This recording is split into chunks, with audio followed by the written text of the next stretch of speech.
All right, we are back in action via Zoom. All right, so I'm just going to continue kind of where we left off, Alli, since I think the first part was doing okay. So you were talking about switching on and off cancer genes. Yes. So really all that you being sick is, or any health conditions, are just your body's ability to handle something. So if your ability to handle stress is here and then you go over it, you get sick. That's really all that health issues are. So some people are more genetically predisposed to be able to handle, like, some people may be here with their handling ability, some people may be here. And you can also change that spot based on your food and your genes. So you may have a gene that can put it a little step higher, or you can also have it a little step lower. You can normally see that point of overload in your family history. People have long family histories of heart disease, diabetes, cancers, and you'll see them come up often. Now, there is some theory that it's not necessarily your genetics that are being passed, it's the habits, or both. That theory is starting to come together with epigenetics to be both. So if you think about, we're just focusing on our dietary habits. If you think about the things that your parents ate, a lot of times those are going to be the habits that you pick up as well.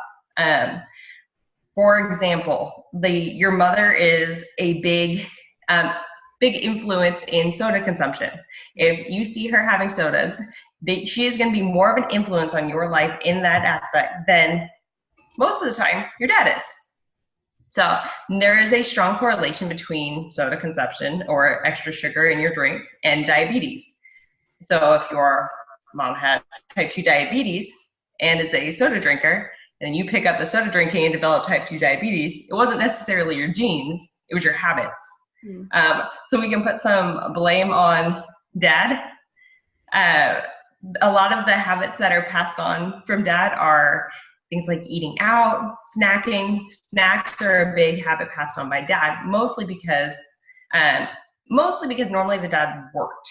And those are the times that we're looking at now. That's changing a little bit, and we're actually starting to see that it's the person who was out of the house more often that has an effect on snacks, because they tend to bring home foods that are different than you had there already. And those are obviously the cooler foods. And those are the ones the kids want, that they think of the parent that wasn't there. Also an issue with type 2 diabetes and chronic diseases with some of those snacks that have more trans fats, which are going to have an effect on your cholesterol, inflammation, all kinds of nastiness. Sugars for diabetes, again, cancers, cholesterol, asthma. So if we're looking at those things, we're looking at your habits meet your genetics at that point. So you may not necessarily be looking all at your genes, you may be looking at the habits that are passed down as well. Mm-hmm. Well, thank goodness we can still blame our parents for something. Thank goodness. I saw Martina saying, "What? No excuses? You took away our excuses, but maybe we have a few of them back." No. Oh, yeah, I'll give you a couple of them. Some of it is their fault. Yeah. Well, but we are ridiculously in control of our own choices right now, right? Yes, that. Okay, so all of that is really interesting and hopeful and kind of like not at the same time. So what does this mean for us right now, like as individuals with our choices that we make today? It just means your nutrition is yours. So it's yours to handle, and it is going to be different from the person next to you. It's going to be different from your siblings. It's going to be different from your parents. It's going to be different from your neighbors. You have to understand your family history and chronic conditions and how they are going to affect you. So some of the foods we're going to talk about in a little bit may be helpful for one condition, but it may not do any good for another one. So it doesn't really mean that you can never ever have certain foods. It means that you may have to be more mindful of some than others. So people who tend to have more of a family history of, let's say, more of a family history of diabetes, they're really going to have to watch their sugar. And that's the most common one, because that's the one that people know and can really think about. When we're looking at cholesterol and inflammation-related diseases, we're going to really have to look at trans fats. And really, that's the one thing I say never eat any of anyway. But most people aren't going to think of those. They're going to look straight for saturated fats, which may not necessarily be the issue. And when we're looking at these, they're the long-term habits that you really have to make. It's not going to make any difference if you, let's say, broccoli is a big cancer-fighting one. That has a huge effect on your genes. There's really, if you have broccoli once, it's not going to make any difference. Your genes don't work like that. They're stuck with you for a long time, so your diet's going to have to stick with you for a long time as well. And your diets can be made and changed using your genetic code to find out what food combinations fit your body the best. And they're actually working on studies right now to figure out what those need to be. And so far they're working better than blood type or body type in terms of compliance, blood sugar levels, and weight loss. Partly because people can stick to it because it feels like it's made for you. It doesn't feel like you're being stuck in this box, because you're not. You're not stuck with this thing that might work for you. This was made for you. And that could be huge in terms of coaching later, because we could just send somebody's DNA and then look at it later and say, oh yeah, you need to eat more of this, less of this, more of this, less of this. And that makes it extremely easy. One of these studies looked at people following a Mediterranean diet, and it modified the diet for each person in the experimental group based on their DNA, which was awesome.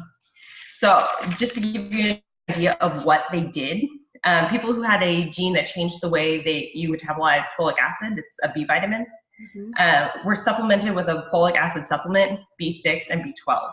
And I want to take a second on that one for a second, because it really does show a flaw in this study. So people who have that gene mutation that people ask me about all the time now, because it really has become a popular one, because now we hear about it, they aren't able to they have to take folate. You can't take folic acid. It will actually, that folic acid supplement will take folate away from your body, so it's not doing you any good. So that is a flaw in this study, and it's something that we need to look at a little bit. I'm going a little bit off track, but when we're looking at studies, they're not flawless. They're not the end all be all. This study is about 10 years old now. It is information, and that's okay. We still got a lot of information on it. We have to look at what we have now too, and that's a big difference with it. So I want to focus on that for a second, because we do know more now than we did before, and we're going to know more later than we do now. So looking at these studies, they're not necessarily going to be 100% flawless. People who struggle with detoxification got a lot of cruciferous and allium vegetables, so lots and lots and lots of broccoli and garlic, and they smelled fantastic. Of course. And if they were really, really bad and they had a lot of trouble with their liver, they got a broccoli or a garlic extract supplement. So that was added in to help them with the detoxification process. Now, with issues with bone loss and people who are more at risk for osteoporosis based on their genes, they had to keep caffeine under 2 cups a day, add a serving of dairy, which is also another interesting one, because there is a theory that the phosphorus in dairy can be pulling the minerals that you need in those bones out of it, contributing to osteoporosis. So another little flaw in that one. And supplementation with vitamin D and calcium. So, and with that, they still got good results. So it's not like, even though there were a couple flaws in this study, they didn't get good results. We just know more, so we can do even better. Now, the gene that is changed to raise cholesterol, with fat intake, were kept on a low-fat diet, and that's another one to watch for. They didn't necessarily need to be kept on a low-fat diet, but they needed to have more good fats that are plentiful in a Mediterranean diet, and no trans fats to really watch that cholesterol level. Exercise was also required for those who had a gene and diet exercise interaction mutation, so they needed that to help their blood sugar levels and do insulin. I thought that was a little bit interesting. They focused on exercise rather than sugar intake, but they didn't. It did help keep their blood sugar stable. So just to give you an idea of chronic diseases and the condition or the foods that can help them, just focusing on cancer, antioxidants and omega-3s make a huge difference. And obesity is everybody's nightmare right now. because it's making life very difficult. They're upping the obesity level for the U.S. and just dropped the life expectancy. So that's something we really need to watch. And you can help somebody with all of these because it's all your B vitamins, vitamin C, zinc, and chromium. I want to focus on zinc and chromium because those are there to help blood sugar levels. So they're looking at a huge connection between blood sugar and obesity. Chronic pain is another one that people just look at me like I'm a crazy person when I ask if they have it, because of course they do. Magnesium, vitamin C, and omega-3s, all gene-changing nutrients to help manage your chronic pain.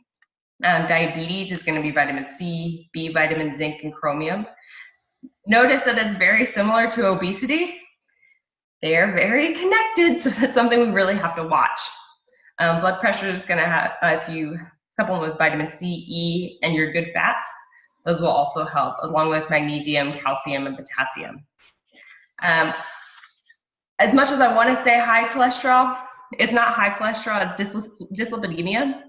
There are some cholesterols you do want high, so making sure you have your fish oils or your healthy fats in there to keep the good cholesterol high, and then B vitamins, vitamin C, and vitamin E to get the bad cholesterol low. And with allergies, I don't know about y'all, but I am feeling them right now. Vitamin C, calcium, and magnesium are huge for those. Awesome. Awesome. Yeah. So, okay, I just want to pick up a couple of things from what you said, that we're focusing on long-term, because it's what we do, 80% of the time, of the time that matters more than what we do, little choices that we make here and there. We're building our health in the long term and changing our bodies. I love that. And also, that the information we get from these studies is so valuable as a starting point. And also, we're learning. These are we're still learning. We're humans, and our studies are human too. And we're going to continue learning more and more as time goes. But in my field, I love that when we start on this process and we start making changes to our health and our diet and our herbal intake, which is part of your nutrition, we can also trust how our bodies feel. For once we start putting good things in, we can kind of tell what's good for me and what's not based on the way our bodies feel. So there's other ways of telling too. And all of these vitamins and minerals are wonderful. And I love that we can get them from foods for the most part. I think that's what you're going to talk about next, right? So are there certain foods that will help us get those nutrients and that are better for people with certain tendencies? Yes. So if you see a lot of cancer popping up in your family history, green tea can be very helpful. You're really going to focus on antioxidants, green tea, broccoli, garlic to reduce inflammation. There's a little piece of fiber when it's fermented. So as much as I struggle with kombucha, it does help. And your good fatty acids will definitely help. Soy is one that I do want to address with cancer because there is some conflict with soy. It can help. So what soy does is it basically comes into your body as a phytoestrogen. So your body thinks it's estrogen, even if it's not. And estrogen can be a cancer-causing agent, especially when we're looking at breast cancer. It can contribute if you have a lot floating around in your body, and it can become an issue for your body. Soy basically competes for the spot that that estrogen is trying to bind to. Now, there is a theory that it has to be a traditional and organic soy product. It can't be GMO soy. Somehow that was changed to, it doesn't have the same effect and actually goes in as, and it just builds up on that estrogen. It hasn't really been proven either way, but it is something to think about. If you are looking at risk for breast cancer, you may want to look at your soy intake and make sure that you're having organic soy. When we're looking at liver boosts, and liver kills me because we tend to do a lot of liver cleanses that do a lot of damage to our body, and I'm not going to go horribly into that because that is a whole nother talk. But just to give your liver a boost, because we do bombard it with all kinds of issues and foods and air and, for lack of a better word, toxins that really tend to bog it down. So herring oil, linseed or flax oils, fats, good fats. High protein diet is huge for phase 2 of your liver, making sure you're getting plenty of protein, because people tend to not, and they tend to be afraid of protein. That is important to get all of the nasties out of your liver and out of your body. Part of what your liver does is just get everything to the bloodstream, and part of what it does is get everything out of your body. So if it's just sitting in your bloodstream, that's not super helpful. It's just gonna sit there and cause more issues. You gotta have the protein to get it out. We're gonna look at antioxidants, vitamin E, vitamin C, B vitamins, which help with pretty much every function of your body. Magnesium does the same. Iron and turmeric for inflammation. Things that are gonna make your liver's life more difficult are the things that make that I talk about. Corn oil, fat specifically from conventional cows, only because they tend to have more yuckies in them. You store all of your nasties in your fat. Cows do the same thing. So if we're eating that and adding all of the atrazine, anything they got from their water or conventional foods, we're going to take it on as well. So something to watch for that. Your liver really has a hard time processing that out. A low protein diet just kills your liver. Sugar does the same thing. A vitamin A deficiency, which I want to focus on vitamin A for a second, because if you have too much vitamin A, they used to think, let's say we have somebody who smokes and they try to supplement vitamin A.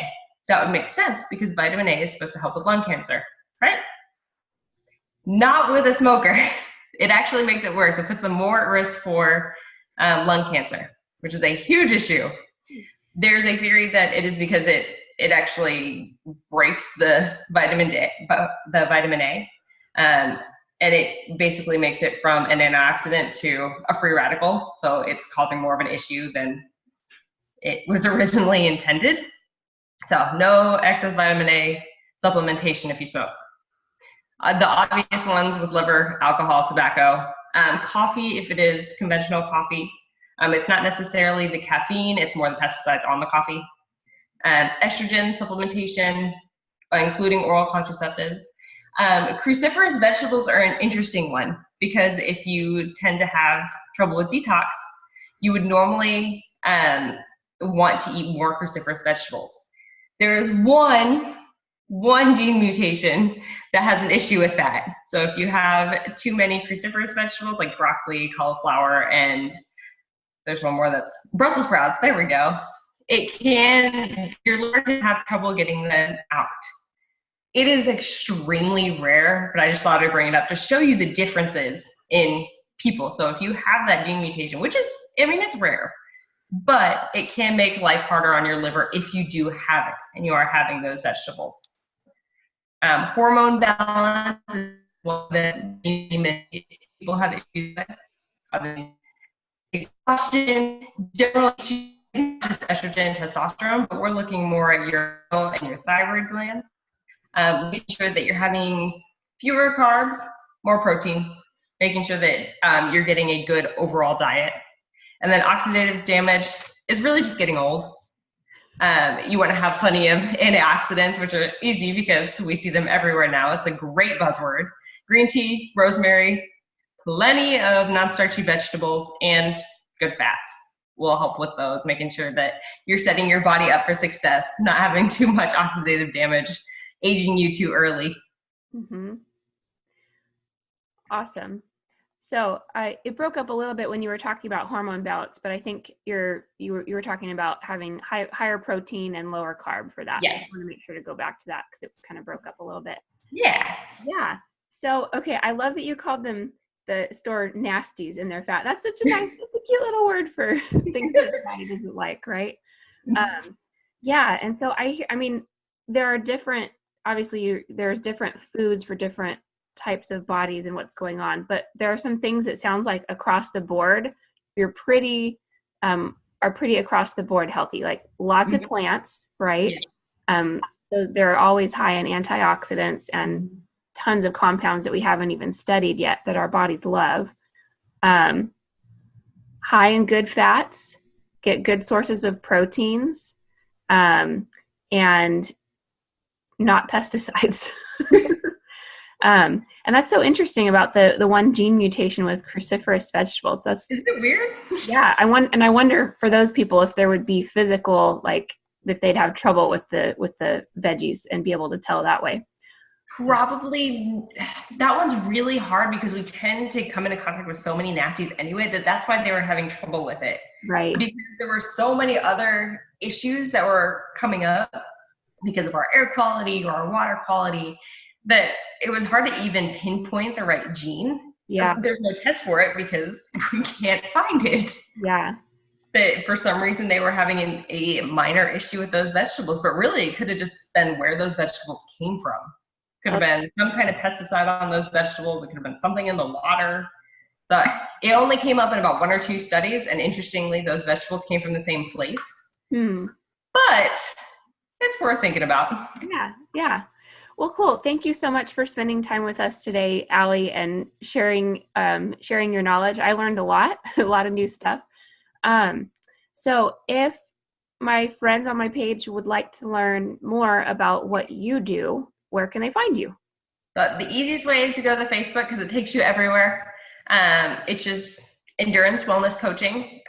If you want to go over to endurancewellnesscoaching.com, you can see all of our group fitness classes and nutrition consultation, all of our events, because we have tons of them. And also you can join in on the online fitness classes as well, or ones in the area if you're local. Awesome. So those are the easiest ways to find me, is through either the Facebook or the website. Okay, awesome. Yeah, and I've tagged you on this, okay. I will. All right, well, thank you so much, Alli. Have a great day, and thanks for sharing with us. Thank you. Have an awesome day.